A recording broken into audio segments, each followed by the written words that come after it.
One. Yeah.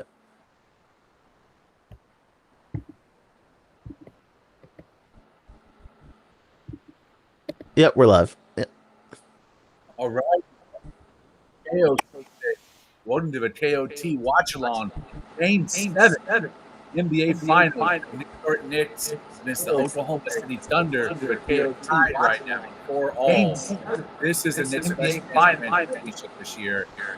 Unfortunately, it's Summer League, and Tyler Colbert and Arjan Beauchamp had so that's for any marbles. It's probably just going to be a medium game. If there's any silver lining, last in the Summer League, we are now in the final battle against the Pacers. Much less exciting than the NBA Finals. I had to hype myself up, give myself a dose of delusion to buy into this game. Watching a lot of Marlon Beauchamp.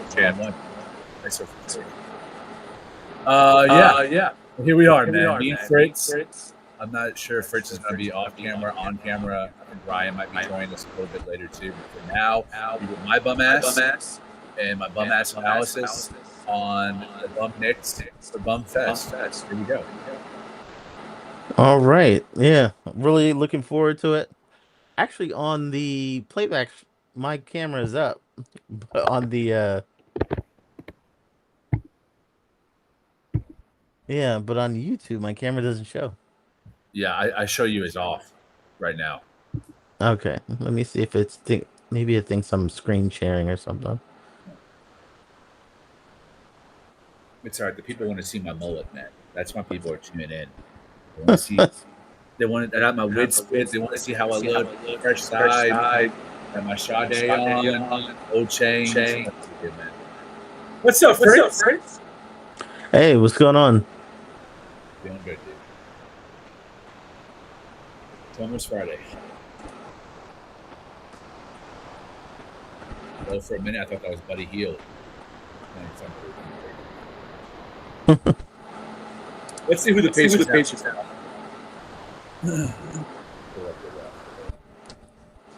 See if we're watching rotation.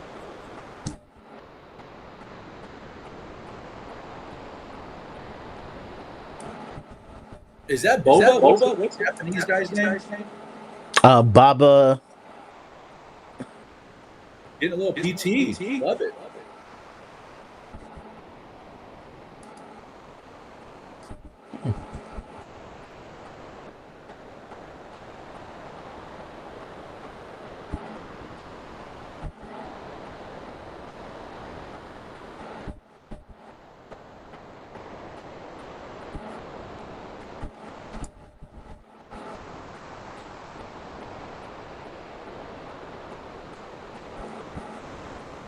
All right, Pacers.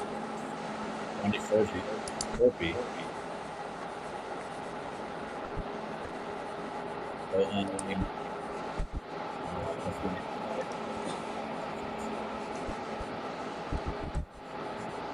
Marjan Beauchamp.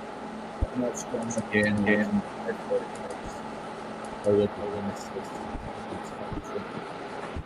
And then swear. How about UTA? 3 points. Knicks have got 3 points. Pacers have 3. Their lead score is a tie between Wheeler and Portland.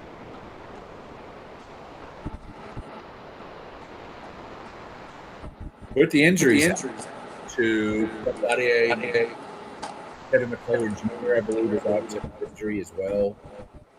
I don't see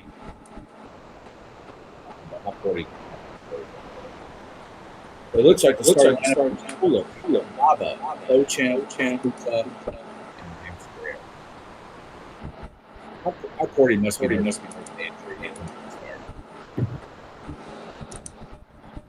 So we are going to watch here, Iron here.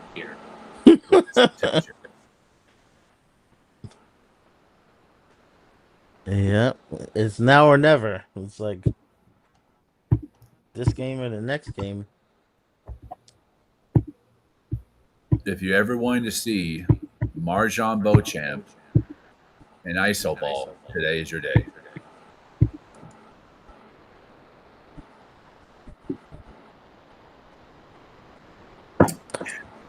Yep, just like how CeeLo in the chat says, this is the G League showcase. Yeah, I think these a lot of guys who's just trying to make the Westchester team. I haven't seen anyone. Maybe Lucas Kuta has some G League potential. Of course, hey, James Najee for free, but I would pay him. The sophomore guys that we drafted last year, as well as Diawara, those guys are good.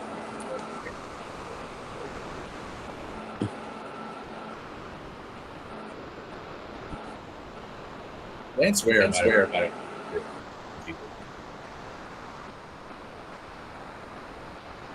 I think Marshawn Beauchamp would not get a G League spot. He's not Okay. I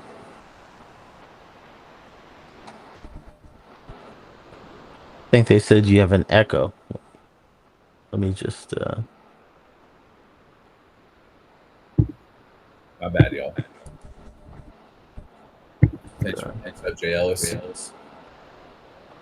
Miss you, bro. We should be. I'm sure you're upset that you weren't here. Hard Hayne and Alice.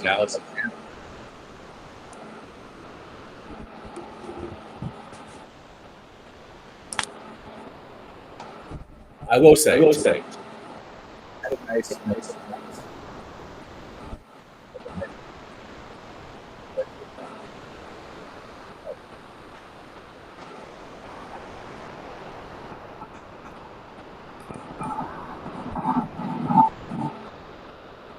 Showing a little bit of height around versus his first assistant coach in Charles Washington under Bernie Bickerstaff. If you're interested to hear more from Bickerstaff episode, make sure you take a look at the Substack for exclusive interview. The publication will publish an interview with Mike Brown's first boss, Bernie Bickerstaff, a GOAT all time coaching legend as well. And he does drop his offensive gems. Speaking of KOT's, shout out Isaiah Ramos, aka Gamer Channel, who gifted Substack $80. The dude has always been playing KOT. Super chats. Purchased 3-pointers. Now he's blessed the KOT Substack. 80 bones. We appreciate you, buddy. Shout out Gamer Channel. yeah, salute. He is now paid subscriber. He gets all of the inside track. He knows about the Giannis trade. I'm about to accomplish here in a minute. Before that was a joke. Do not aggregate me.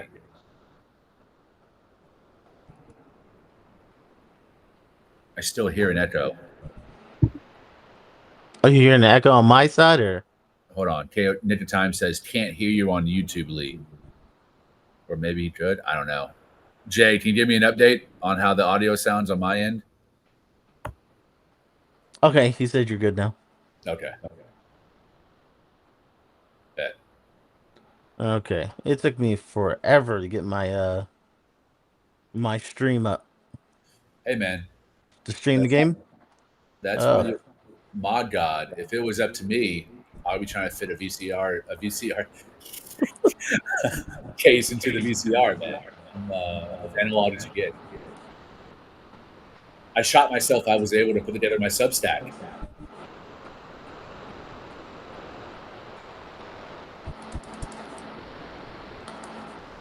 All right, Dink, give us something.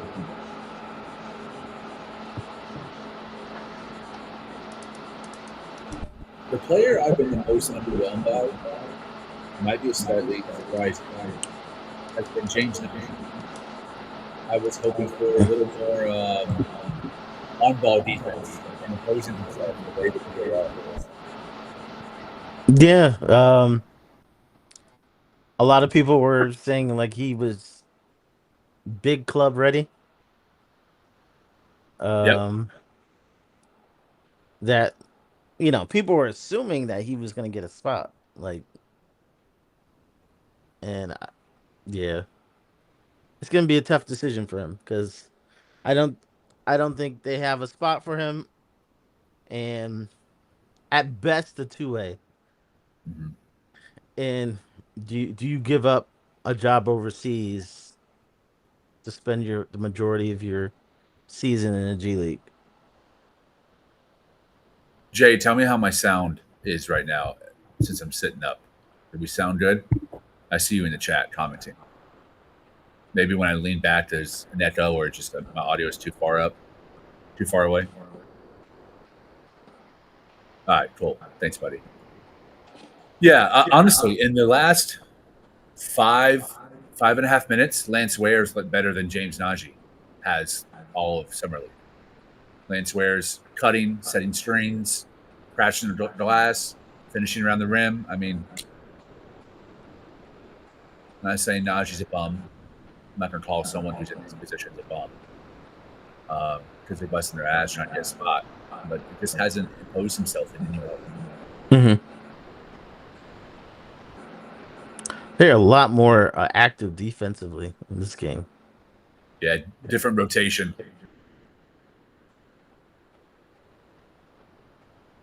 And some of these guys might be really, really desperate too. I hope Dean Pate's one of those desperate guys. Hit that three, baby. Oh, I'm on a delay.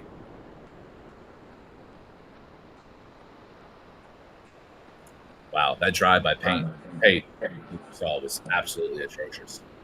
I've been relatively quiet about my man on Twitter because he hasn't really done much to make me praise his name. I've been more impressed with Diawara. But at least Pate is playing hard. I'll give him that. Yeah, I think he's shown enough to get a 2A spot. Like, I don't think there's a doubt that he'll get a 2A spot. I agree with that. But it's like he's getting a two-way spot, but the bar's been really low. Yeah. I do think after a month or two of continuity with some of these guys, I think he'll start showing better splits, maybe better decision making too, the ball in his hands.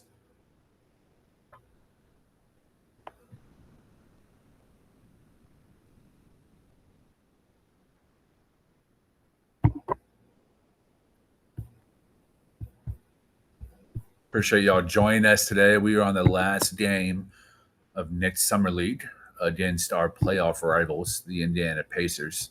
This is what Ryan would call a bum fest.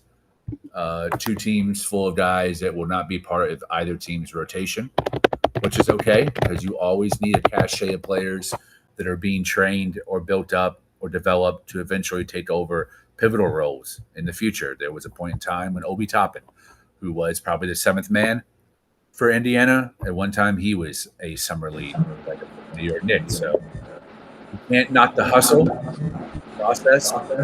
First thing, most people play this process in their career.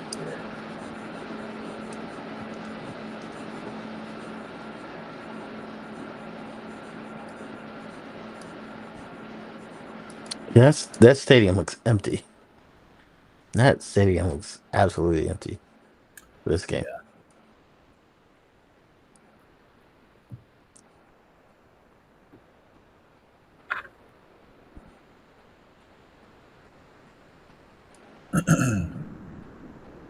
Another shameless plug. If you love reading the KOT Substack, as a free subscriber, you have access today to my write up on Tyler Pollock and what helped fuel his turnaround from games 1 and 2 to games 3. Not only did I go through it, I also decided, in the spirit of Ebony, a great teacher, to have a glossary of terms at the bottom of the article that define some of the offensive sets that I talked about Pollock utilizing. So, in very simple language, you understand maybe what a high pick and roll is, or a dribble handoff, or a switch, terminology like that. I'm going to start including that in my article. I use basketball nomenclature or jargon that might only be known to a coach or someone who's played. I'm going to make sure that I define it at the bottom of the page. Our KOT audience can grow along with us and learn along with us for free. Because 90% of the KOT Substack is free articles. Only when I have some insider information or an interview with a great source, I'll be putting that into the KOT Substack for our paid subscribers.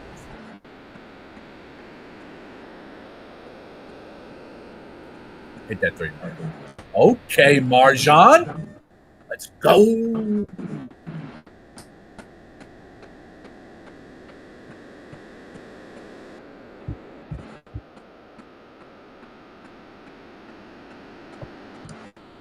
JLS says, good idea, Lee. Appreciate you, brother.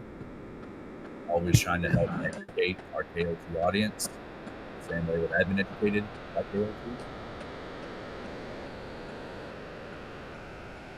It's also good as a writer to not assume that your audience knows everything that you're talking about. So if I can help define words about a little FAQ at the bottom, I think that will even help search engine optimization, AEO and GEO type articles. So it'll be nothing but help with traffic, but also made people better basketball thinkers and watchers at the same time.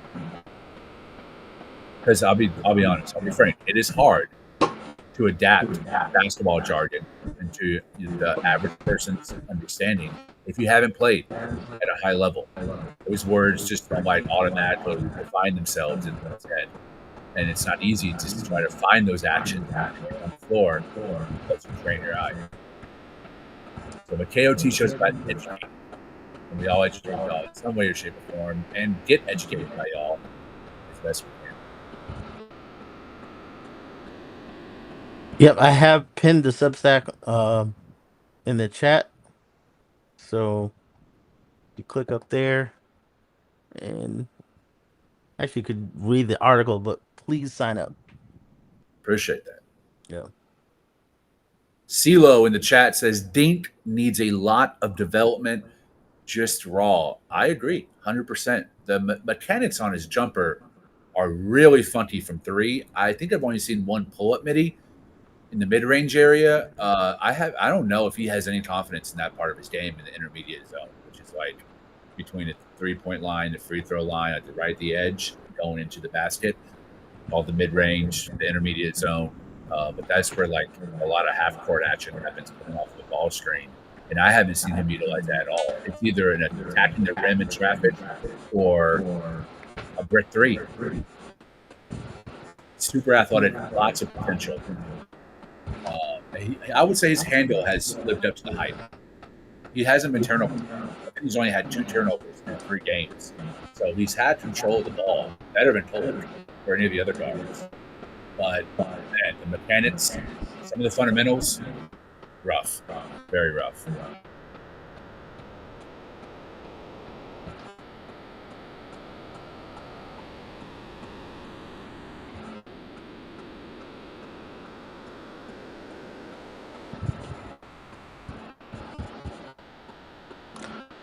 Yeah, I'm inviting Ebony on. Oh, hell yeah. Yeah, so It's a party.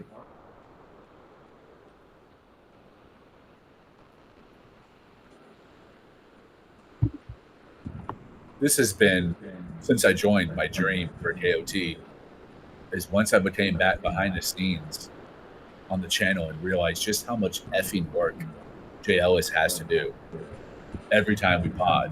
It's a hell of a workload. So I think we have enough guys and gals in the team now where he doesn't have to be here every time the show go on and for the weekend content. We have a variety of voices and point of views that made for good debate, good conversation. So I'm actually grateful that he's able to be here every time, so we can focus on the life.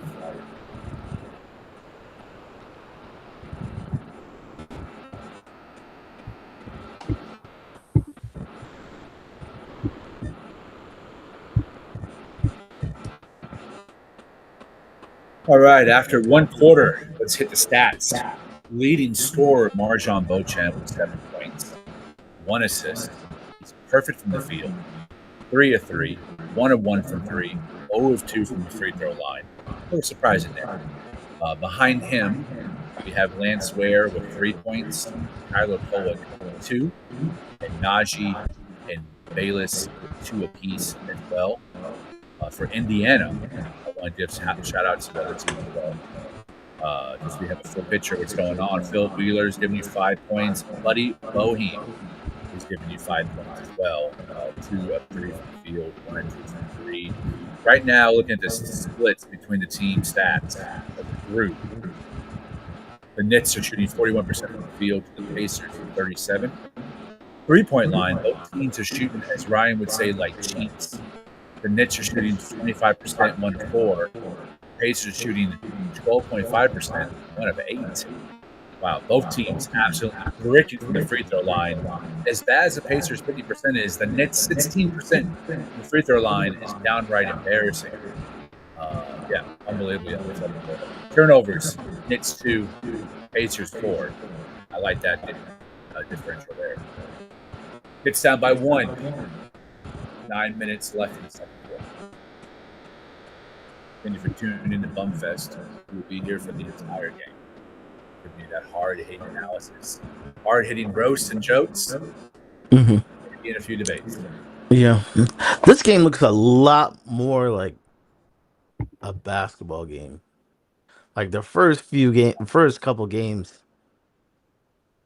like everybody was going solo, just throwing up a shot. Like it looks like they got a few practices in. Yeah. You also have guys that are the most on ball, not in the game. Even Hutporty. Hutporty's gotten to the point where if he has a ball in his hands in the post, he's going to try and make a move to score. He's not necessarily looking to kick out in a double team or try to find a shooter. So these guys, I think, they have maybe their spots that they feel comfortable shooting from. And if they're not in that spot, they're going to give the ball up, which helps the ball move too. Hmm. And they've been playing kind of a two-guard lineup most of the game as well. With Boba, I don't butcher his name, starting. Not looking good, and I will say, for Dink, that even with the injuries, still can't crack the starting rotation. Maybe they really see him in a bench role and they want to groom him toward that by having him do that in the summer league, but man, that's not a good look.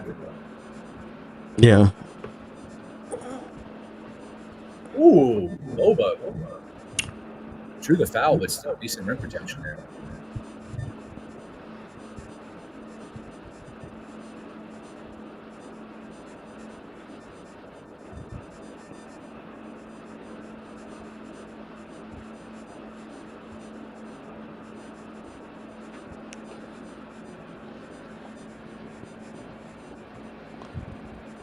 Ugh.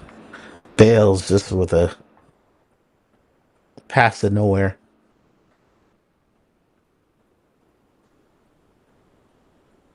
Going all the way down the middle. He's expecting someone in the corner. Like no one even near I can't wait for my TV to catch up so I can catch that awful pass. it. I gotta give this little guy a shout out, man. What's the point guard's name? Yeah, that's Bales. Bales. He's been decent in his short time. I specifically remember the game that Cole really struggled. I think it was game 2. I felt he impressed off the bench. Gave him a little bit of action too. He has a mid-range shot. He's not afraid to take off.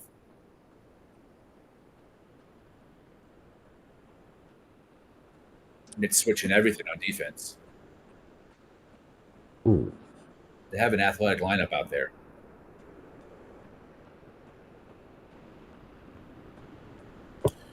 Chat asks Justo11. Good to see you, Justo. Hope you're doing well, my man. What are the thoughts on talks on Mikal Bridges' extension halted because of Giannis situation? And follows that up with Fritz. Why is Mikal's contract so important in that situation? I will let Fritz take the reins. Okay, so basically, if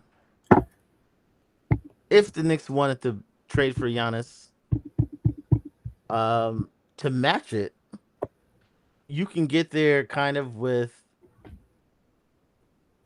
Cat and plus like a rookie or something along that lines. But the other way, which probably the Knicks would go, was probably using Mikal Bridges. I don't know if that would be with OG. I don't know if that would be with Hart and Mitch. But if they re-sign Mikal Bridges now, he's not tradable for 6 months. So if you trade him, automatically you're talking cat. You're talking cat plus. And I don't think the Knicks really want to. I think they really want to pair Cat and Giannis together. And I don't think it's anything personal. I think I just the Knicks the Knicks want Giannis. This is like it's not a secret. They haven't hit it. Like that is someone they've wanted for a long time. Even on his first extension. So Thanks for that insight, Fritz. Yeah, I agree. Would love. I mean, Giannis is like the one player I would tear apart some of the team for, with the exception of Brunson. But everyone else, it's like the one time that said, "Yeah, Mitch has to go. Mitch has to go." If you're bringing in Giannis, um, and that's like maybe the one or two guys that I would do that for. yeah. I think Fritz is right too. Mikal Bridges makes the most sense. I don't know much, but I do not expect OG to ever be traded within the length of his contract. I think whoever they bring in, they care as much of pairing that player with Brunson as they do OG. Um, I don't know if Giannis is going to ask out. I think the moves that Milwaukee has made have actually been very impressive. When you think about their low asset, they don't really have much to work with, and they've got blessed too with Kevin Porter Jr. taking a slight jump last year and showing that he can be a solid rotation piece both into the floor and stretch provisioning game was clutch now. Um, I think he's going to come back and be watched. To be able to get then Cole Anthony on the buyout market, and even like to show that it was a pre-agreement even before he was bought out, which shows that Hmm. there was interest on his part to join that organization. It's also impressive because he's a good chance to start and really show what he can do with better spacing than they had in Orlando. And then to replace the aging Brook Lopez with Miles Turner, those are good moves. I mean, signing Bobby Portis, that's a good move. So hopefully they try to bring in Torian Prince too back into the fold. And I like that roster a lot. Yeah. They have to have like really good relationships because this I thought Bobby Portis, if he really wanted to, he could have got more money than he got on the open market. And they got him to come back probably less than he's worth. You got Gary Trent Jr., um, who held out for more money last year, to come back at a low contract. You got Gary Harris to sign up. So there was a lot of had to be a lot of work behind the scenes. Like you can't underestimate like the GMs and the people working behind the scenes because they did a lot of work this summer. They did. I would argue this was the best offseason they've had with Giannis, to me, in my opinion. Better than when they got Dame or any other move that they made. Because most of their moves have kind of been losses thus far in the risks that they've taken. Kuzma is definitely a massive L on that end. Not saying that they weren't right to trade off Middleton and try to find a replacement. But Kuzma, to me, that's my worry with Simmons is my worry with Kuzma. How much do you give a shit on a daily basis? And I don't think Kuzma cares 10% of what Giannis does about what he Yeah, does with the Knicks. Uh, yeah. I don't. I wouldn't be surprised if Kuzma doesn't stick around very long. I would not be surprised. Justo said, "Thanks, Fritz, for the breakdown. Interesting to see Mikhail and Mitch still holding on these extensions." And Yeah, then, go ahead. yeah. Mitch is interesting because Mitch is.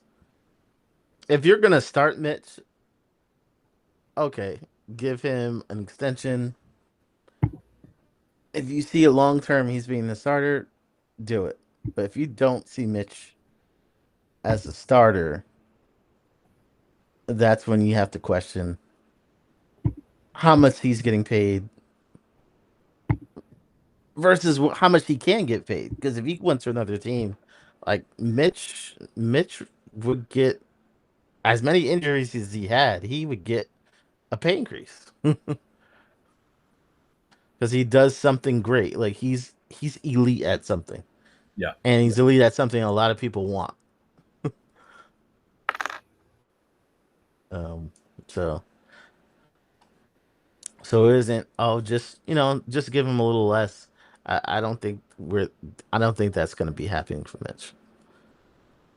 I think if it was a trade with Milwaukee, I think it would more than likely. This is no sources. This is my speculation. Josh Hart, Mitchell Robinson, and Mikal Bridges. To me, that's a package that's most likely that would go out because you think about the pieces that wouldn't fit real well with Giannis. Yeah, And Mikal Bridges fits well with anyone. He's plug and play. He's probably the one with the highest value on the open market. So he has to go. Josh Hart, Mitchell Robinson, not good fits with Giannis. Karl-Anthony Towns a much better fit. That's Giannis the four. Move up OG to the three, and then two can be Landry Shamet. At that point, it can be anybody. That lineup, and you're winning a championship year one, in my opinion. yeah, But those yeah, three, I think, would be the ones that would go out. yeah. I think if it would happen, it would be multiple teams. Like probably Mitch going somewhere else because he's valued around the league, and then probably Milwaukee getting like picks and And our other rookie, things. Yeah. yeah. So we're not the only one waiting. I'm pretty sure there's other teams just waiting to see what happens with Mitch. I just don't see with Giannis. I don't think he's going to ask out.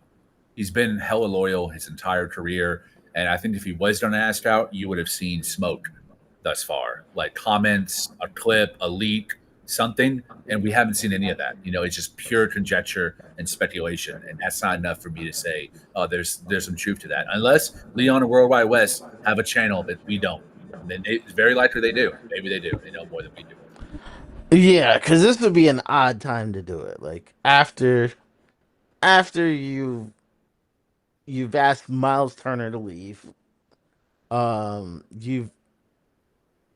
you've gotten players to like invest into like a championship situation, and then for your main piece to just leave after you've gotten them to invest in it. That's interesting.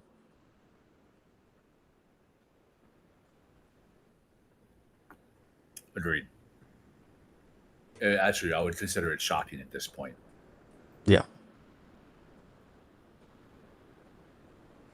And as much as I crack on Doc, and I do think Doc is the most overrated coach of the 2000s, it's him and D'Antoni is close for me. He is a coach who I think if you have a championship roster, you can win it with him. But he's not a bad coach. He's just overrated. But if he has a good team, he can win a championship with that team.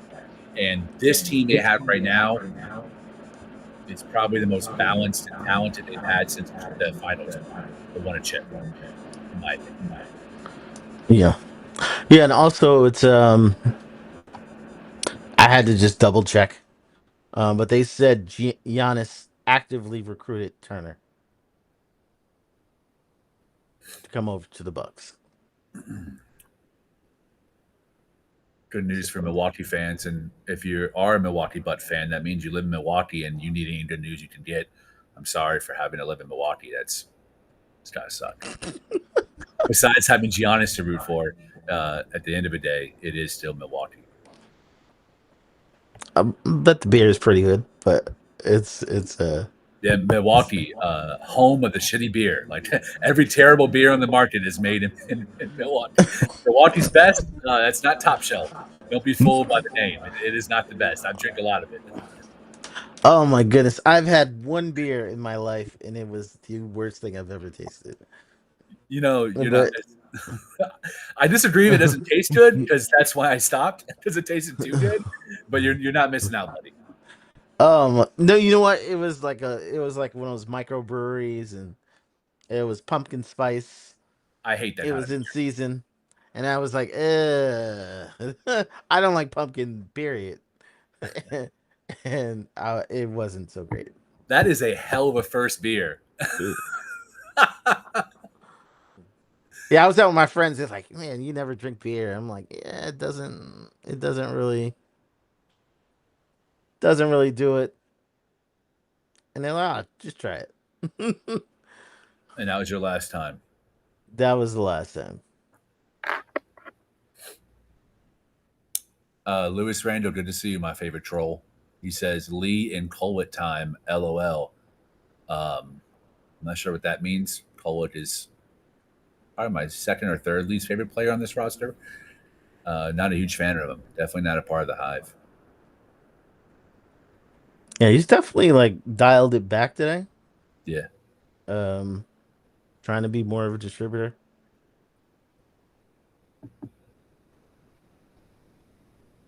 My favorite rumor mill Twitter account just tweeted that there's mutual interest between the Blazers and Damian Lillard on a potential return.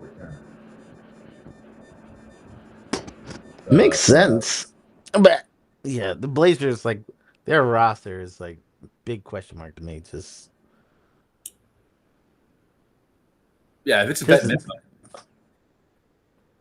because yeah, probably yeah. he's going to be out for the entirety of a year. You can still utilize him as a vet there on the bench in the locker room. But I really believe at his age and his injury history, I think he's going to be 40% of what he was, Yeah. which at this point then would be a backup. Always been a major liability. Yeah. Also, he's he wants to come back on his own terms. Like he wants to rehab pretty much at not at home, but he wants to rehab close to his family. So like he's looking for like concessions from teams. He's not just looking. He doesn't want to be with the team 24/7. Right. Right.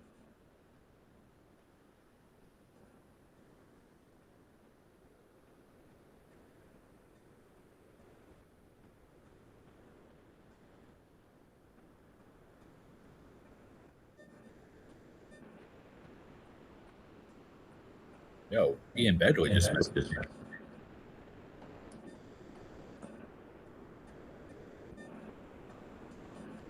Shout out Ian Bedley, man. Dude.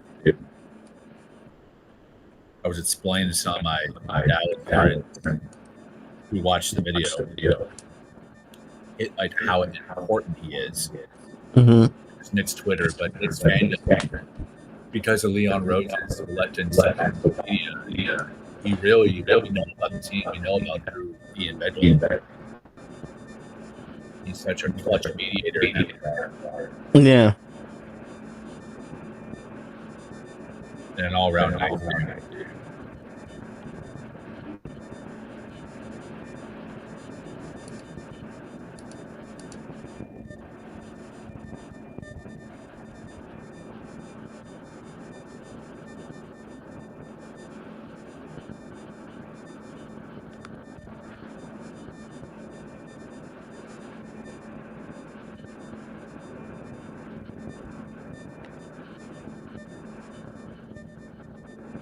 So I think Enrique Freeman just like posterized somebody.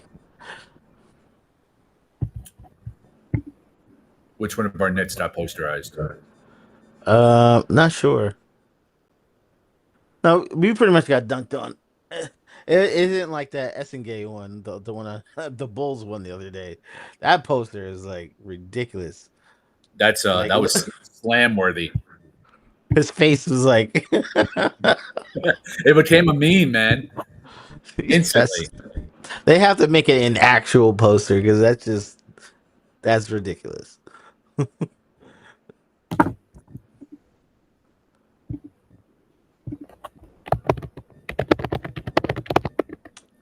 Oh my goodness. I just seen Marjan Beauchamp. Yeah. He actually had an open shot and he passed it up. I think he was trying not to look selfish. And made a turnover. Yeah.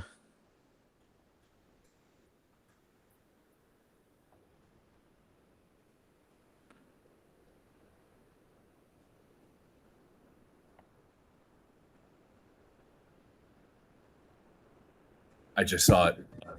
It's so funny how quickly you can lose any and all momentum you had in the fan base based on what really is meaningless basketball in summer league in terms of wins and losses. The impact matter and the metrics matter. If you win or lose, it doesn't really matter. And Marjan was a piece that a lot of guys were advocating for. Oh man, that three ball was badass. That has kind of become the scorn of Twitter. I mean, I've tried to feature it already.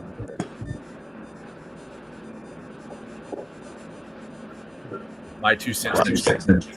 Told you, Beauchamp, fighting for his NBA life and making Yep. it.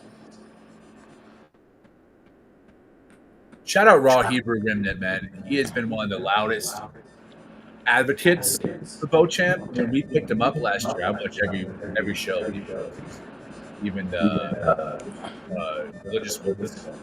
He's a great moderator on YouTube.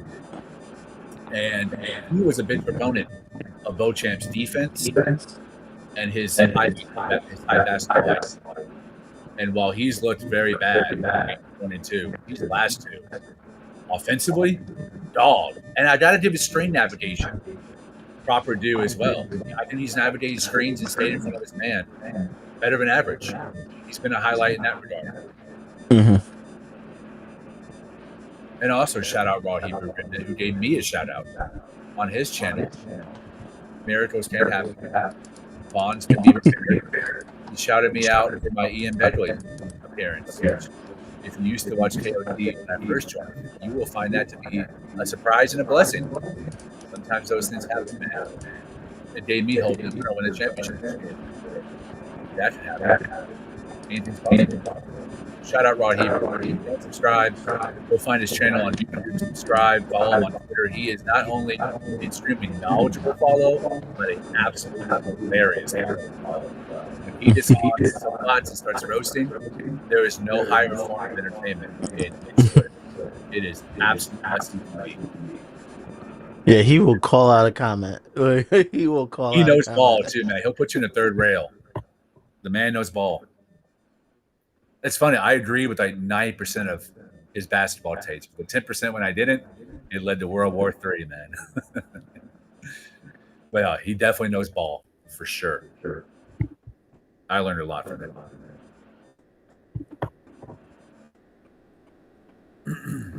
And continue to. Shout out our main man and 5-star general, Jay Ellis, in the chat. Giving a shout out to Raw. Brilliant dude. That's why I wanted him. Coming from Jay Ellis, no doubt, man.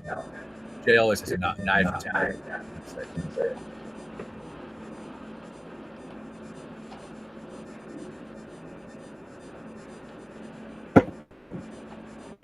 So we are down 14.5.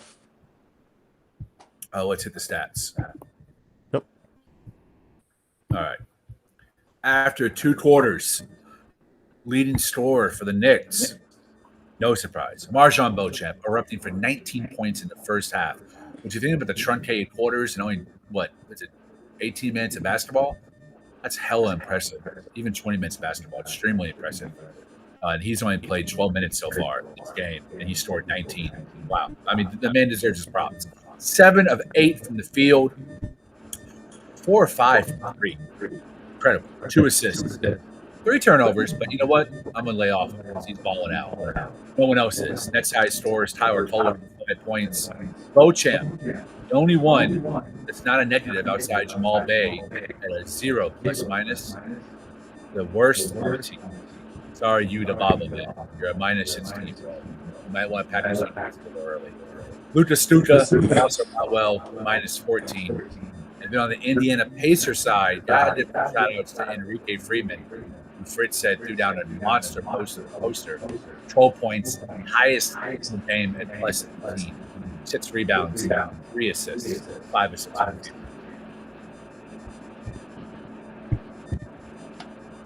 Halftime, got an interview with Cooper Fladman, who, based on what I saw in his first 2 Mavs games, he is a star year one.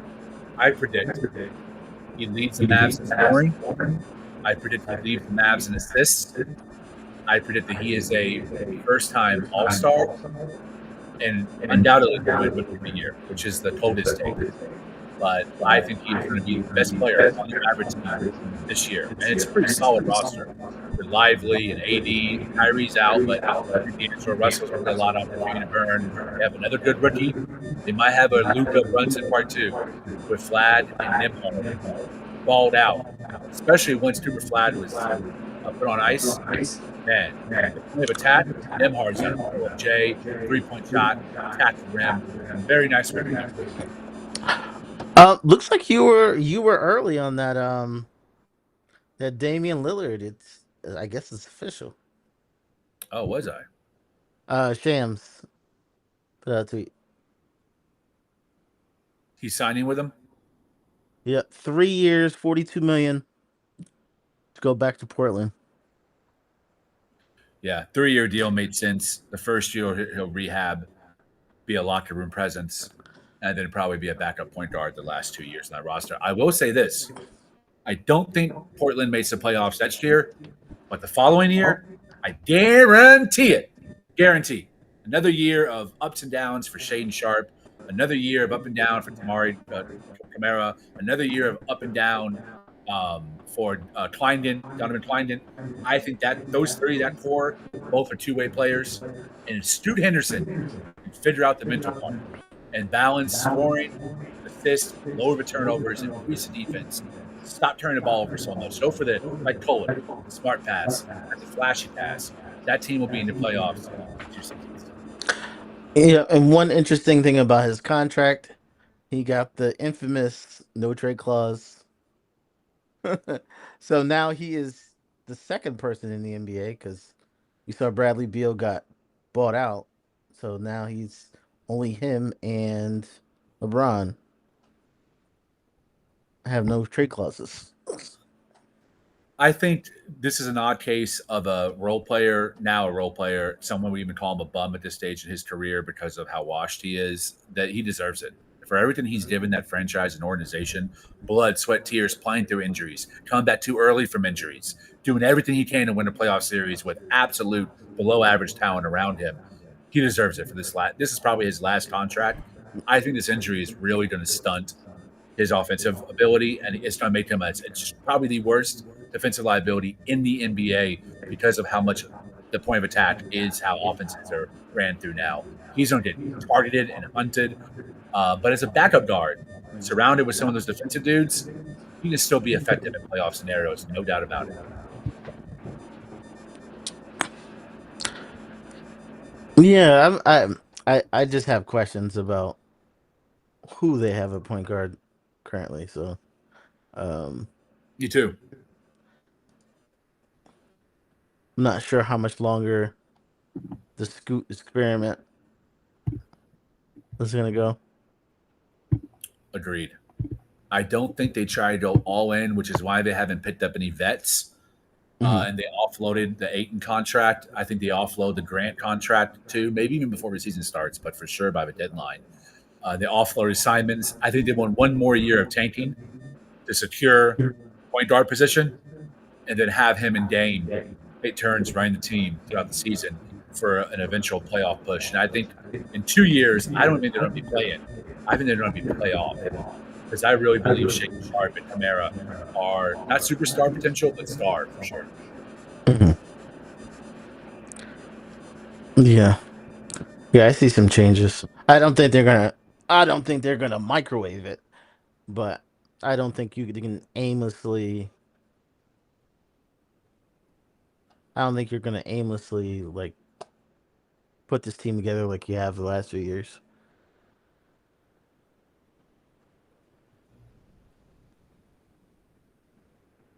Yeah. So this probably Drew Holiday. I'm not sure. You just start the year with Drew Holiday and then trade him mid-season, or Oh you try to man, trade him now. I forgot about that. Is this the second time Drew Holiday was in Portland? Yeah, last time he didn't stick around either. He didn't want to be there. Second time he didn't want to be there. Yeah, It, do you think he's a buyout candidate? too much. I think it's just too much money. And he's valuable. Like he's not. I'm surprised Blazers did the deal because they gave up someone with expiring contract was pretty good for someone with a 3 year contract that most people didn't want. Right. Um, Initially they gave up a second round pick, but when it went down, they actually took the pick back. um,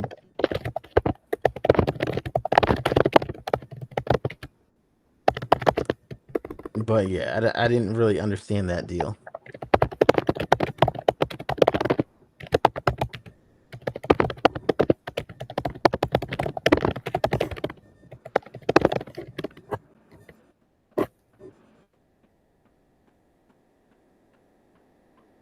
But But yeah, Portland. they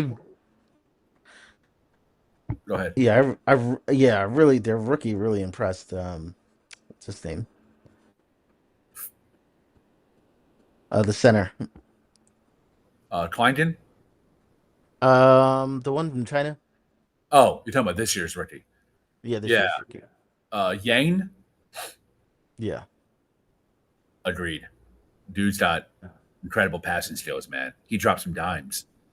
I think my favorite highlights from Summer League overall were from him and Cooper Flag. Cooper Flag's dunks and Yang's dimes. Incredible. Yeah. Yeah, I think this is the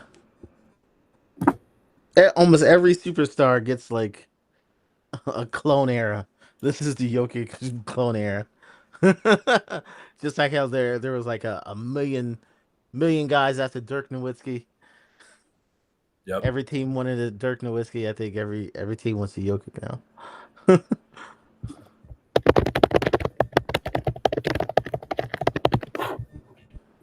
I am headed to Portland end of the month for my 40th birthday, July 30th. I'll drop my Venmo, Cash App, PayPal, Zelle in the chat for y'all to send me money. I'm going to Portland. I'm trying desperately to run into Yang.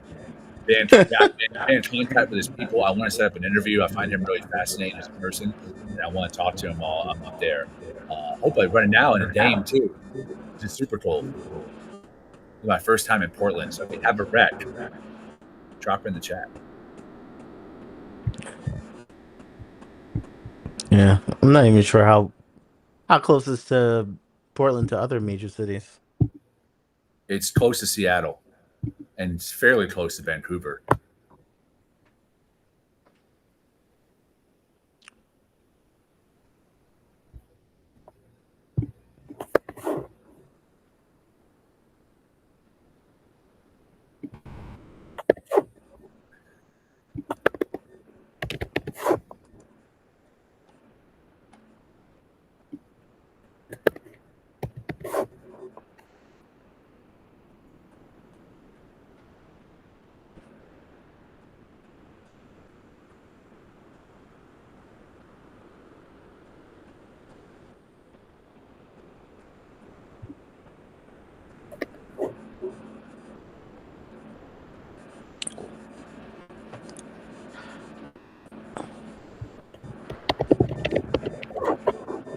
Yeah, Beauchamp is going to be on somebody's roster. He is going to be. Agree with that. He's earned it.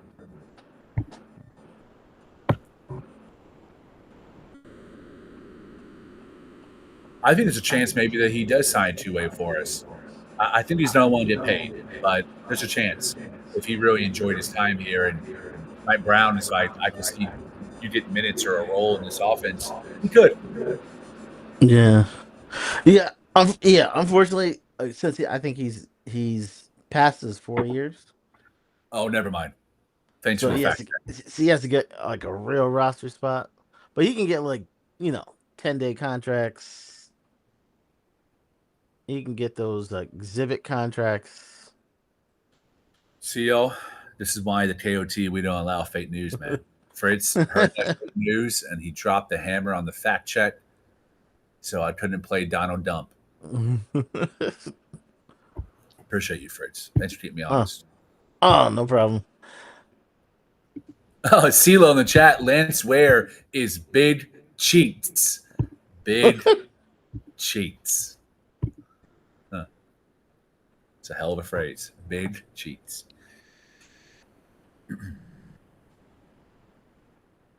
And my 2 cents had a question in the chat. It says, "What do we think about the Kolick situation now? Heavy minutes, all 4 games. Do they grab another point guard with that last slot now?" You want to go first? Yeah, I'm not ruling out a trade, and then Kolick being in the trade. I'm hoping he shows enough that another team is like, okay, I'm intrigued. I'm sorry, bro. Laughing at Jay Ellis in the chat, man. I apologize.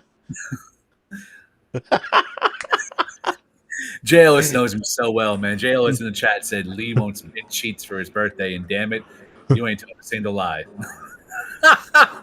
Let's get it, baby. Big cheats in the chat, man, for sure.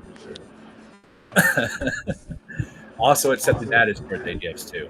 Not from y'all, but if you have some for me, yeah, no pause in the chat. anyways, Fritz, what was the question? Tyler Cullen, will he earn a spot? Or do you go out and get a point guard?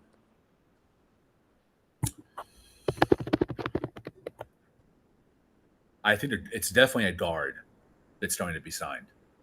I'm willing to say 100% Shamit. I think Ben Simmons is a very real option too. But I think there's trust there for Jordan Clarkson to be a playmaker. And in my time watching him and watching DeLon Wright, who was a starter at one point for the Mavericks with Luka, and also watching campaign, I think Jordan Clarkson is the best playmaker for himself and for others. I think he's the best playmaker overall. So if we ran last year with Payne in the regular season and Wright in the playoffs as a backup playmaker, it's an upgrade in that position with Clarkson. So why would we need another one? This is just me talking. I think, yes, Clarkson is better as a shot maker than a playmaker, but I think he can do both, and I think he will. So as like off the bench, de facto point guard, if Deuce. Yeah, because I assume Deuce will start. So you Mhm. can run Deuce with the second unit or run. I don't think they'll do Brunson and Clarkson together because of a defense, but I definitely think you'll see Deuce and Clarkson. And also you have to remember Clarkson's going to be in the game with Josh Hart. Josh Hart is a high level playmaker for himself and for others. So you have two guys who can get guys in their spots in the pick and roll. Two guys who are decent, especially Hart, better than decent, passing out of a short roll. Guys who are good at swinging the ball from the corners. I think you have enough playmaking between those two and whoever else, whether it's Bridges or Cat or Brunson that's playing with the second unit, to get the ball moving and not get stuck.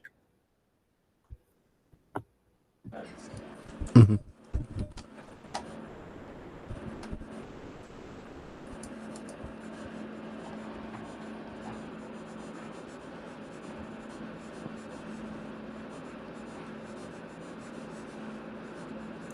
Justo 11. What's the thought on Capone starting some games? A wing that's a versatile defender and underrated ability to relocate and hit open threes. Again, no lies detected in the analysis on Gaudier. He's an excellent cutter, excellent shot relocator. Has not shown the 3-point shot like we thought, but the mechanics are there. The shot doesn't look like Frank Ntilikina. It's pure in terms of how the jumper looks. But starting, no, absolutely not. Not on offense, not on defense. No, hell no. I don't think he would ever start. I don't think if Bridges and OG were injured, he's not starting. I wouldn't. I wouldn't risk all of the negatives that he could potentially bring, the inexperience and the lack of aggressiveness, and really a lot of the misreads he makes too. I feel like when he should pass, he shoots, and when he should shoot, he passes. So until the reads improve and the defense is consistent, no, absolutely not. No.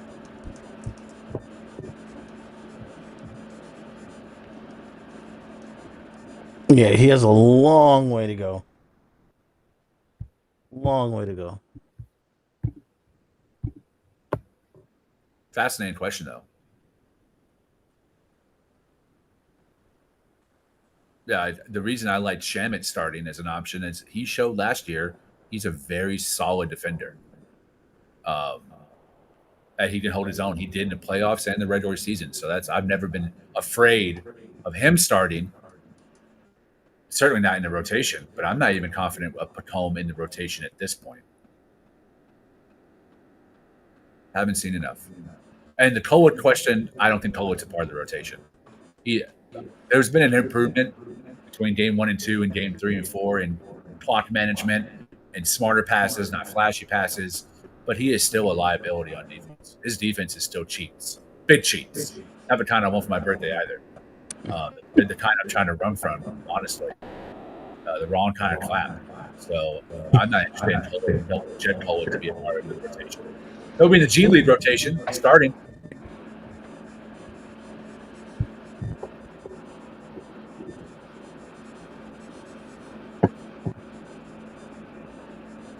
CeeLo follows up. We need a true backup point guard. We're not just trying to make a playoff run. We want to be a real championship contender. I mean, you're not wrong, but our best player is a point guard. Jalen Brunson is the top 3 point guards in the NBA. Some would say he's the best. At the bare minimum, second best. Like, come on, man. Like, I don't think we need. If it was trying to think of like an average point guard. If our point guard was D'Lo, hell yes, we need another facilitator. But we got Brunson at the point, Deuce at the 2, potentially, Bridges at the 3, Hart on the bench, Hart's on the bench. I don't think you need a pure high level man of the year contested in order to have a backup point guard filled. To me, I think Hartson's more than enough. Yeah, team situation plays a lot into it. Um, if you're like a mid team, you may put him at backup point guard. Let's see what happens for a few games, and if it doesn't work, we'll take him out. But like we are in contender mode, and it needs to work. It needs to work from day one.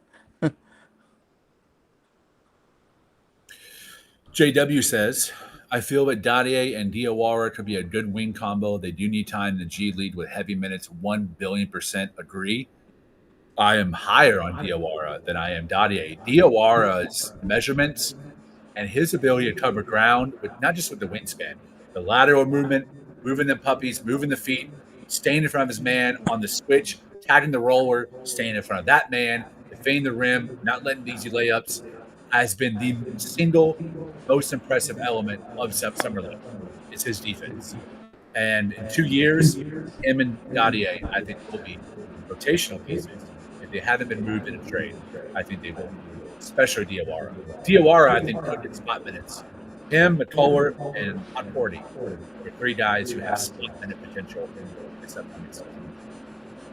Yeah, I like Diawara as like when he's driving, he always has his head up, like he's looking to pass. Bro, great point. Yeah, so you have a lot of players like they may be decent, but they're always looking for their shot, or they're always like when he's driving, he's making his moves, like he's aware of what's going on around him. It's a great point. JW says, Lee, do you think that Dink gets that last 2-way, or do we look at someone else? I can say with certainty he's getting the last 2-way, for sure. Yeah, I yeah, think he would have had to play himself out of it, and I don't think he did that. He's also buoyed by the fact that everyone else that is competing for that 2-way has underperformed. I would say no. Dink has performed up to what the expectation was. Yeah, yeah. I think he's definitely getting that 2-way. Remember, he wasn't drafted by us, so if we don't if we don't put him on a 2-way, another team will grab him. Especially just the age alone, even if he didn't have the best, even if he didn't have the best showing this summer, somebody would have grabbed him on age alone. 100%.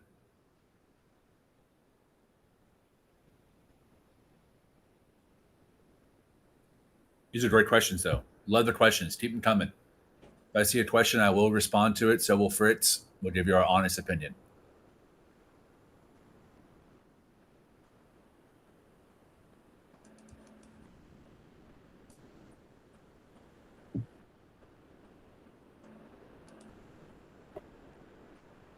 Beauchamp's shot, man.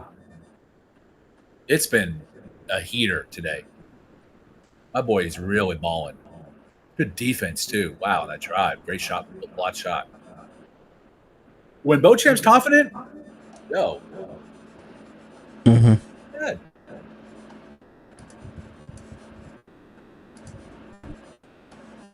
If I'm the Lakers, I'm signing him. The type of open looks he would get in the corners from Luka drives, his ability to guard up a little bit, too. He would be a good fit there as a cheap vet minute. Mm-hmm. I don't know what the contract situation's like salary wise, but he's got on ball ability. That's like that air ball percent. Definitely failed that good job. I'm trying to say good things about the Beauchamp. Hope he bumps it. You know what I'm surprised is not on this team? Who's that? Um the center. The center, everybody was yelling that they wanted on the team. Who played for Dallas last year? Kai Jones, No, who played on our Westchester team? Moses Brown. Moses Brown. Kai Jones was the one that played in Dallas eventually, and he was on our Yep. summer league team too. I think Moses Brown was as well. I think Moses Brown has been our G League twice. I think he puts up monster stats. But Yeah. anytime I saw him in a game with the Mavs when he was on the team and when Luka was there, bro, awful defense, awful rebounding, foul prone. I mean, I think he lasted two week, uh, 2 ways or whatever his 10-day contracts, and then they didn't. Mm-hmm. Yeah, I'm gonna look up what's going on with him. That's kind of the what makes him risky is the same thing that makes Beauchamp risky, is that the stats do not infer the impact. A 35-point summer league performance, which I saw both Moses Brown give, and I think that Beauchamp is capable of, you're not going to get that level of on-ball usage, or minutes, or touches, or dribble per possessions to score 35 points. So what matters more is how many steals that you have, what the opponent shoot, the field goal percentage. When you were the primary defender, did you stay in front of your man? Did you navigate screens? Did you set screens for your teammates? Those are things that can be predictable based on a large or small sample size that translates seamlessly to an actual in-game scenario. The 35-point eruptions do not, because you're not going to get that shot diet with an NBA team.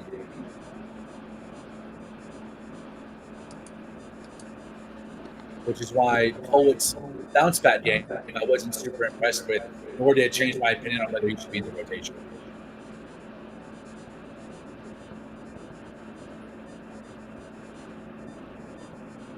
Beauchamp definitely played him in the show.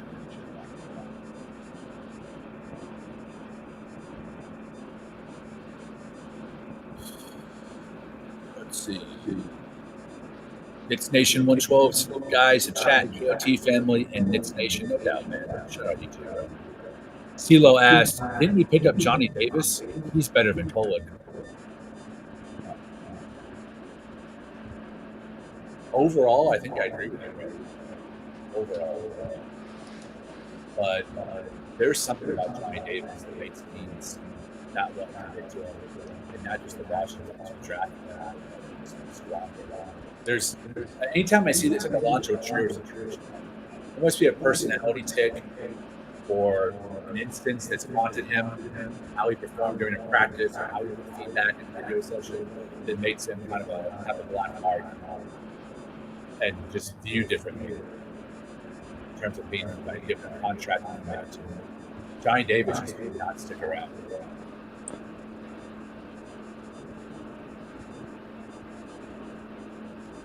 JW says, I feel that a player like Dink just needs constant development. His size and raw skills are very tantalizing. Bro, no disagreement. You know I'm a Suns fan. In fact, I'm about to change my Twitter account to be a Dink hate use.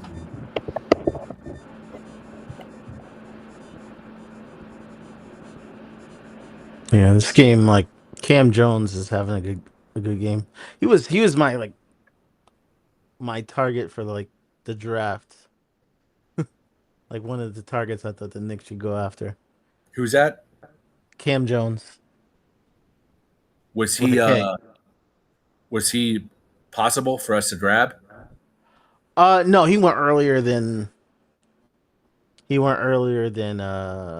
predicted by Indiana, and I think Indiana just reminds me of Victor Oladipo. And coincidentally, Victor Oladipo is looking to be picked up by a team, and he had a workout Yeah, recently. he's been looking. He's gonna keep on looking. Yep. Yeah,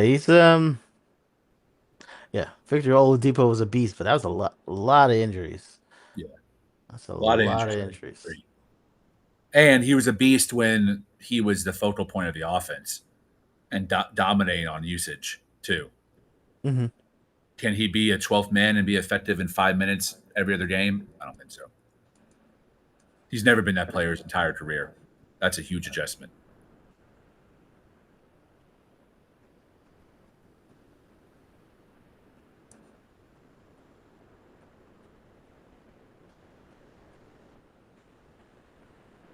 Sorry, I'm updating my music account to be a Dink Pate music account.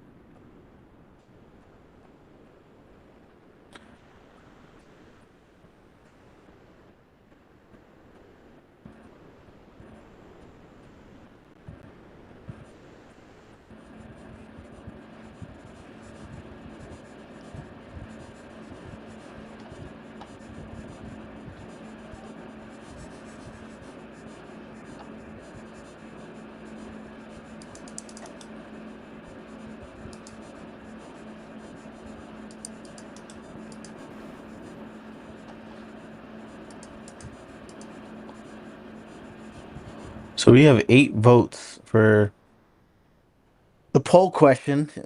Will Tyler Clark be the rotation this season?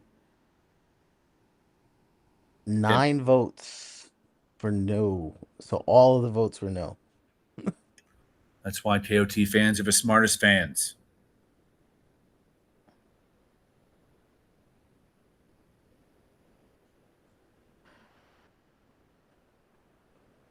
Yeah, the difference that 4 games makes.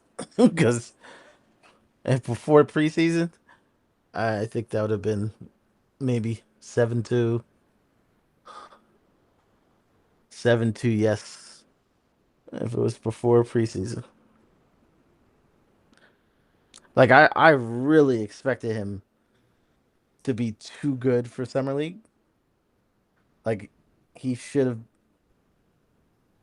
if he was where I thought he should be. Like if he really worked, he should have been too good for summer league. Hmm.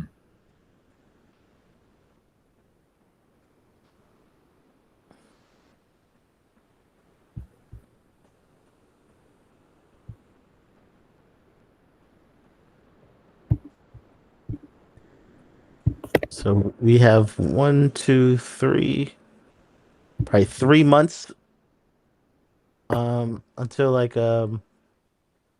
training camp. He needs to be in the gym. Like physically in the gym because he needs to be stronger.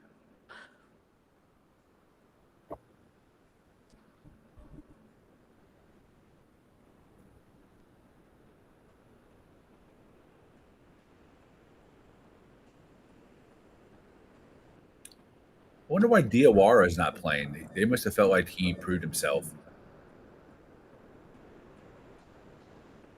Also, man, what's up with my man Dean Payne only getting 11 minutes?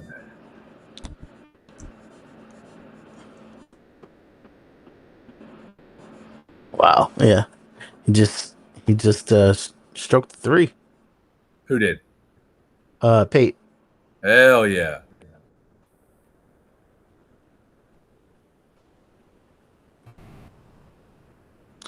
Okay. So it looks like Diawara has a sprained left ankle. I didn't even know that happened. Yes, the article.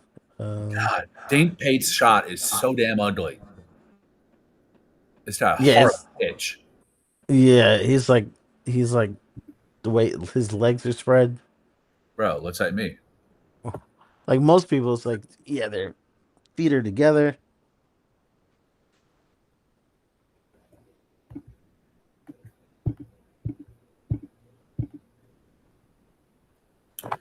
D977 says Kolwick is still buns, which leaves me wanting to ask a follow up question: big buns or small buns?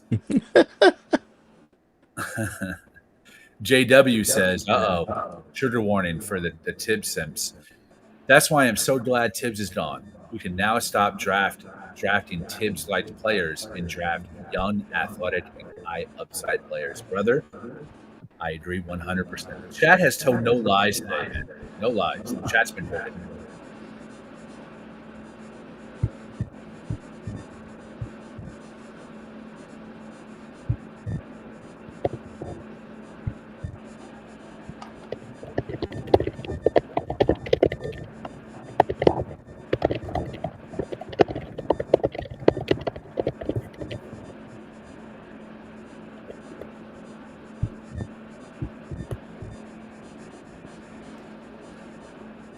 CeeLo says, he's a pain in the ass, but CP3 could be a perfect fit for us. Has CP3 signed with anyone? Not yet. He's still he's still measuring his options. He did announce that this is his last year. Fritz, how would you feel about CP3 being signed with the final vet minimum? It would be nice. It's just how much do you have to give him to be happy? What do you mean by give him?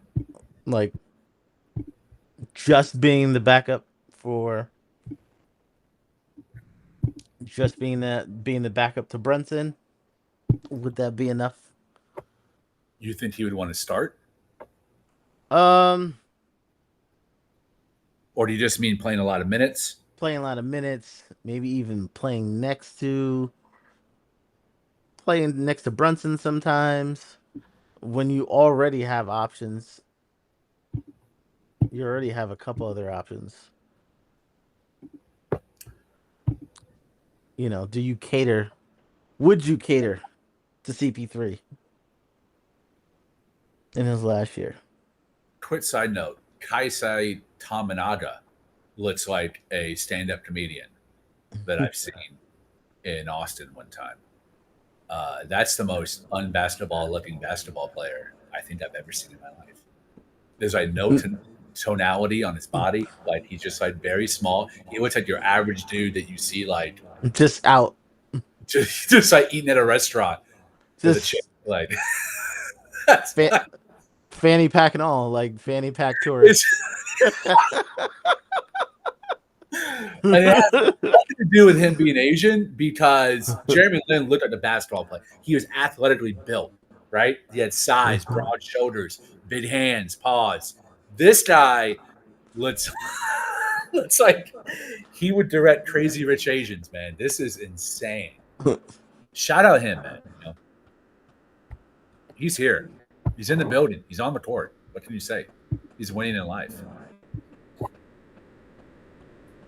CP3, I am more interested in than Ben Simmons. Ben Simmons, I do not think he cares about basketball at a level needed to win a championship. CP3 does. Yeah, And CP3 is a more effective playmaker than Simmons. yeah. I also think CP3 could mentor, even though Brunson is like 28 years old. He's never he's never been point guard unless it was the Knicks. Like he was never taught like a point guard. So I would like to see maybe he could pick up a little bit from CP3. Yeah. You're never too old to stop learning. That's for damn sure. Yeah, because when he was in Dallas, like he was just a scorer. Like he was. I think my only worry would be you have a 4 guard rotation, and 3 of the guards are absolute cones on defense. I mean, Brunson gives effort, but at the end of the day, he's a liability. Mhm. Chris Paul is beyond a cone; he's like a block of cement. And uh, Jordan Clarkson is a unwilling defender. I think he has the capabilities, even at 31, to still keep a man in front of him. He doesn't put any effort toward doing so. He focuses all of his energy on offense, which is fine, Mhm. whatever. Um, but you'd be really compromising your guard rotation where you're playing 48 minutes on some nights where your point of attack defense is liable the entire time. It's dangerous. Yeah. Whereas if it's Clarkson paired with Hart or with Shamit, one of those guys gives you at least average to above average defense. In Shamit's case, next to Clarkson or next to Brunson. And you can also pair Deuce with Clarkson to mitigate some of that as well. And then have Shamit with Brunson. I don't want 3 of 4 of the point guards or guys that play point guard to be defensive liability. Yeah. But there's no doubting there's CP3 playmaking. And also, it's his farewell tour, so there's a lot that goes along with it. So like every night it's gonna be like, you know how rocking chairs and all that. Not too many players have like great players have announced their retirement like ahead of time, I and remember like when there he's it's gonna be a production every night. Like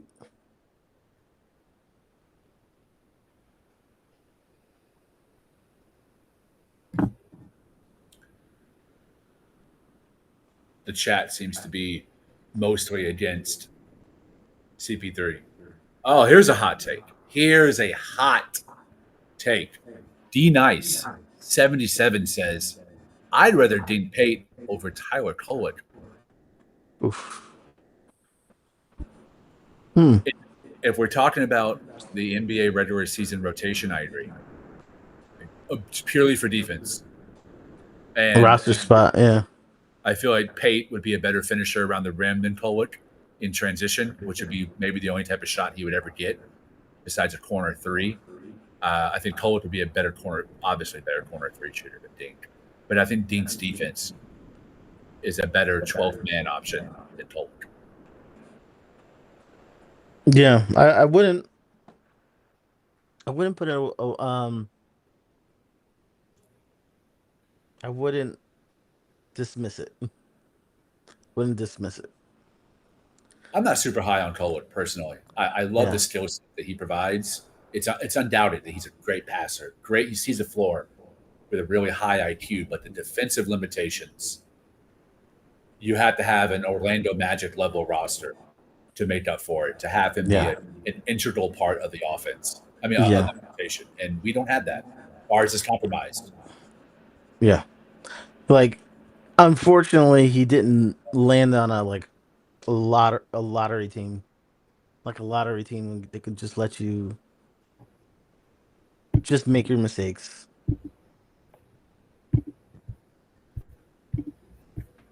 Yep. Yeah. But if another team like offered the Knicks, hey, okay, I have a hypothetical. So another team is like, I'll give you a second round pick and I'll take Kolek off your hands. You don't even get a player back. You get an open roster spot. Would you take it?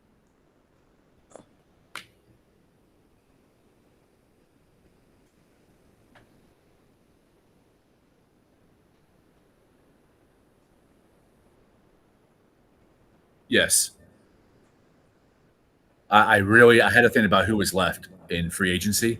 Yeah, I would sign Ben Simmons and Landry Shamet, Yeah. or I, Amir Coffey and Landry Shamet. yeah. Yes.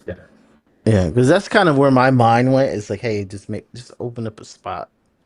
Open up a spot for someone else. Because he does have a real roster spot. and he makes 2.1. So it's like a vet minimum is like 2.2. I haven't checked on how close we are to that, but it's close enough that probably 2 weeks in the season, you could probably sign someone. That's one of the smartest, um, least likely scenarios that I've heard. I love that scenario. And in general, would I do it? No. But specific to right now and what's still left on the market, if we could add two wing guys, like Shamit and Amir Coffey, or Amir Coffey and Ben Simmons, man, hell yes. Yes. Those are championship rotational pieces, like ninth, 10th guys, both of them. Simmons, too. Mhm. That's more valuable to me than someone who's in the G League that you hope one day becomes less white. Like, he's going to be a cone his whole life, man. He doesn't have the athletic ability. The lateral quickness is not there. You don't gain that. You can't like lose weight and then all of a sudden you can move your puppies better. It's you have it or you don't, based on how gifted you are athletically. Yeah. And this game also is actually pretty close, going down the wire. Even though, man, the Pacers are fielding like a. I think there's maybe a team in Knicks Twitter Day that might compete this Pacers team out there right now. This is a really goofy lineup. It's like a. Who is that center? Oh, Freeman.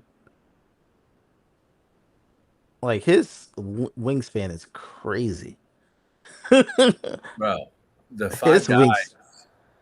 that the Pacers have on the court look like a CW sitcom or something, man. It's like unbelievable. It's like the cast of a New Girl. It's very multicultural and mediocre. Oh man, I had some family members who were in a sitcom. Not What? yeah, they were like regulars. They were like kind of like background characters, but regulars on One Tree Hill when that was a thing. You had family members? Hold on. There are black people on One Tree Hill. Yeah, like I think we had like That is cuz that's no, one of the cuz like whitest shows of all time, bro. I know cuz like it's filmed in Wilmington, North Carolina. Okay. So like all their extras, like I guess it was a thing in the town. Like people would show up every day and they'll pick up all the extras. But like there's a few people like in our family were like regular. Whenever they had a nurse scene, she was the nurse. Like it was a few people. That's actually cool. I've never watched that show. I just know that its fan base is kind of like Yeah. all the same white girl. Yep.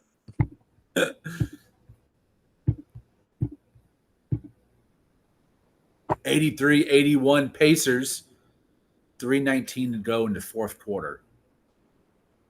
Marjon Beauchamp still your leading scorer and number two in the plus minus with 26 points and a plus 10. Dink Pate, 11 points, 7 rebounds, 2 assists, 1 steal, only 1 turnover, plus 9, Ooh. man. My boy Dink Pate. Let's go. Watson had a nice dunk over Freeman.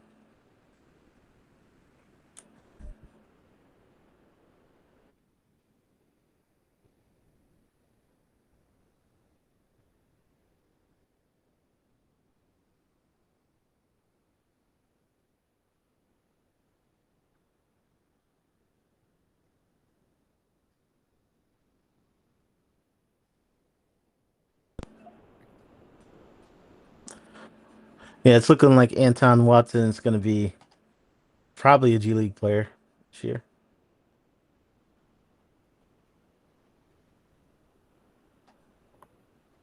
Okay, you hear me okay? Yeah. Okay. Knicks Nation 112 says if we traded Kolek in Fritz's scenario, I would give Dink the spot. That's where I think that's too far. I would keep Dink on a two-way. I would use that open roster spot for a vet like a Mayor Coffee or something. Yeah, there's no reason, there's no business reason that you need to put Dinkpate there. I know that you like his upside, but like if he impressed the Knicks during the year, you just give him the 15th spot Yeah. at the end of the year. And then if you gave him that 15th spot, he would have an NBA contract. So like the business reason of it you don't need to. That's why this year we're looking at um yeah, just business wise it doesn't make sense. Even if you like the player, you still do it. Well said. I agree.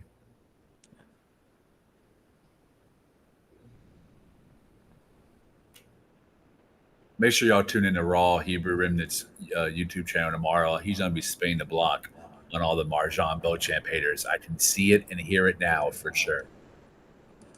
No one's been a bigger fan of what Beauchamp brings. From day one, he joined the Knicks than our boy Raw.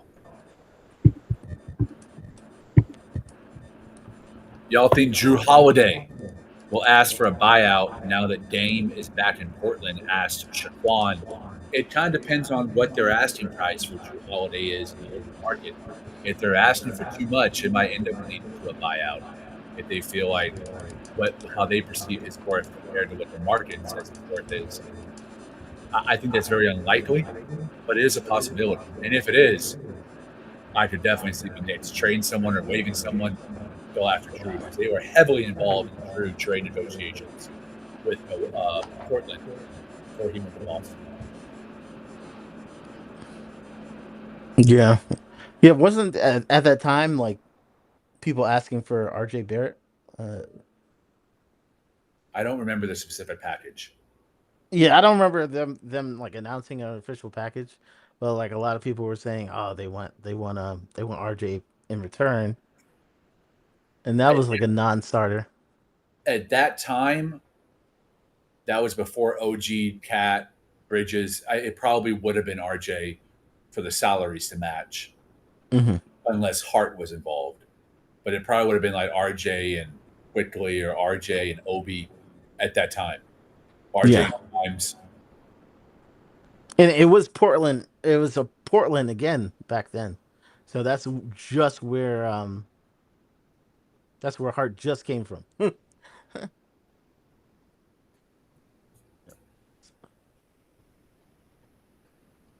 Drew makes too much for him to be a Knicks investment. That series against us, he clearly lost a step defensively. And I'm not worried about his offensive output. He could average 9 points, and I still think that he's a super valuable player, on a starter on a championship team. But the defense is what's always made him elite, and I think he's lost a couple of steps, in my opinion, from what he was.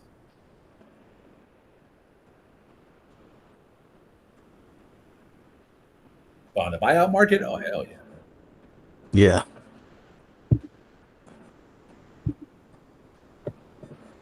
Knicks 83, Pacers 85, 142 left in the fourth. This is where Kolek was super clutch in G League games last year. And even in the games that he played with the Knicks, anytime he was in the fourth quarter, I felt like we had a chance to win. Let's see what we can do here. Beauchamp, strong move basket on a delay. Beat that Beauchamp. Yeah, Knicks down 2 with 2 minutes to go. And Kolek is in at point guard.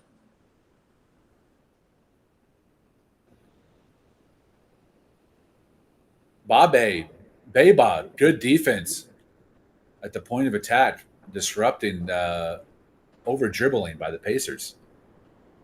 Good defense, causing that turnover. Beauchamp moves different when he's confident, man. He makes better decisions, which is not, I mean, that's kind of a negative, honestly. That's not a good trait to have as a player. But he looks totally different this game. But even the last game, game three, he had a good game. This is the best I've ever seen from him. Shot making is awesome. They're not tough shots either. He's making like efficient reads and getting to his spots on the floor, finishing around the rim. The toughest shots is hitting three balls.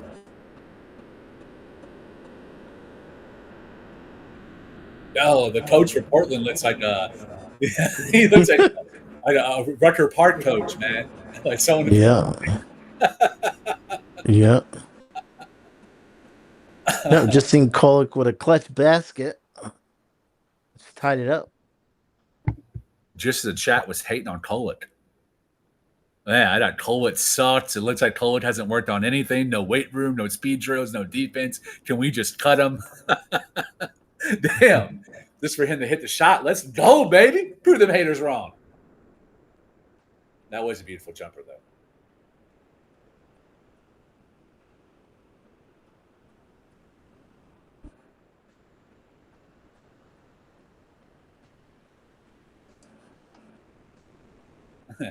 My 2 cents says, Kolek's like, I hear all you. Take that. Bet. From the free throw line out, at the top of the mid range to a 3-point arc, Kolek is very effective. Pull up jumper. Inside, around the rim. Is that Kolek's family in the stands they just showed? I don't know. They're going crazy. Look like they're high on meth, man. That's a crazy group.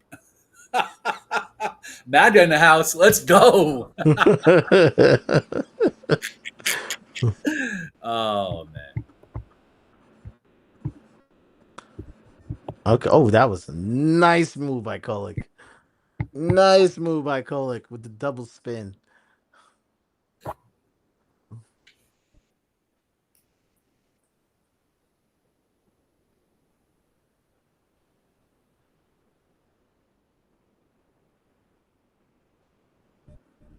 Actually, that was just one spin. That was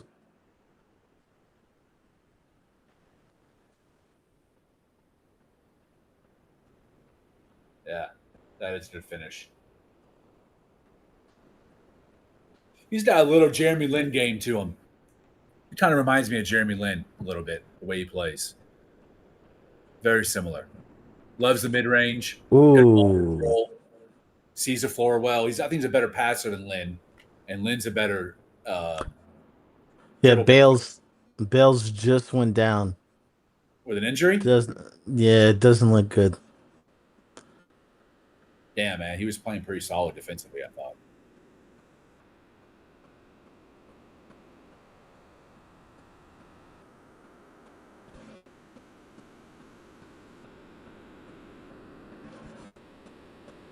Yeah, it does not look good. And he doesn't look like he's getting up. Hammy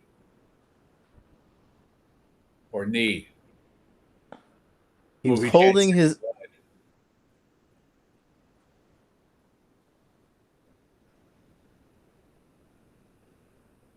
Man, I thought he played a very good game defensively.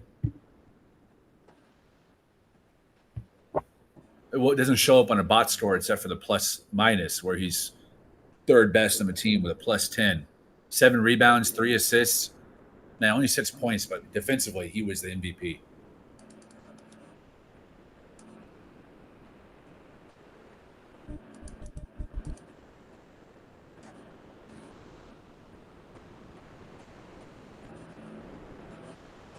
Damn, he's still down. A commercial break.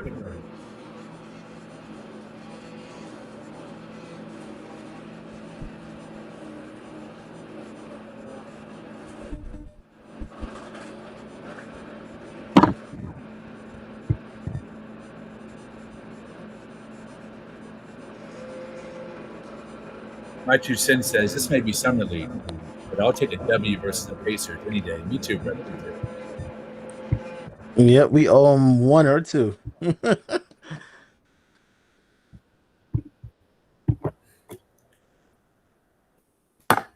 Okay. So they're taking Bales off the court. Stretcher? No, he's two people are supporting him, but he is Okay, walking on it. He is walking on the legs. I'll be right back.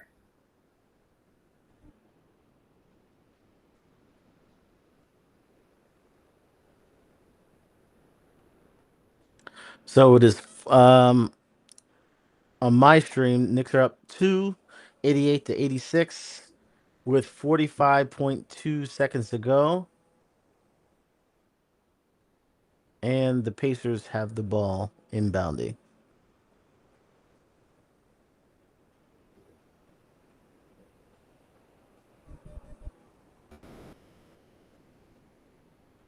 Wow, nice play.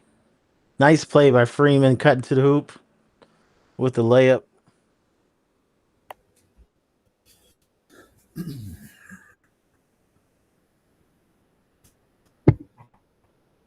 89-88. Pacers up by one. 27 seconds left in the fourth. Who hit a three?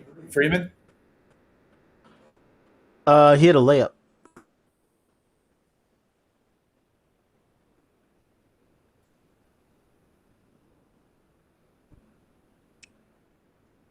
Ugh. I thought that Beauchamp three was going in. Damn, man, my guy Dink can't even close a game. Come on, bro. You got an injury and he still can't close? Damn.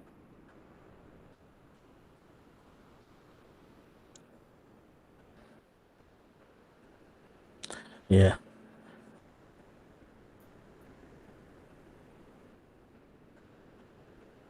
Tibbs be tipping. Just JK. Yeah, I think it's his spot secure. Like they're not. I think they're looking at three main guys here plus Baba. The three guys in this game? So you have Or Beauchamp, you have Kolek, Ware on the floor.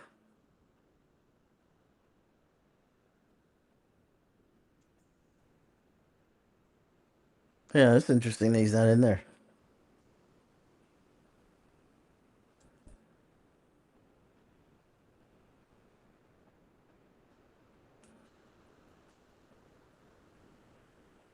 looking forward to seeing what his pop say. I'm gonna text him right now. Like, yo, man, why isn't Dink closing the game?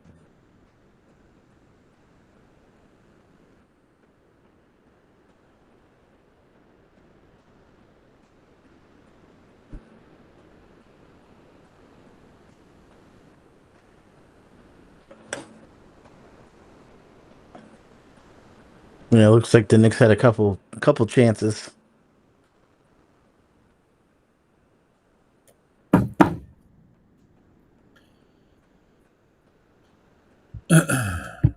Yeah.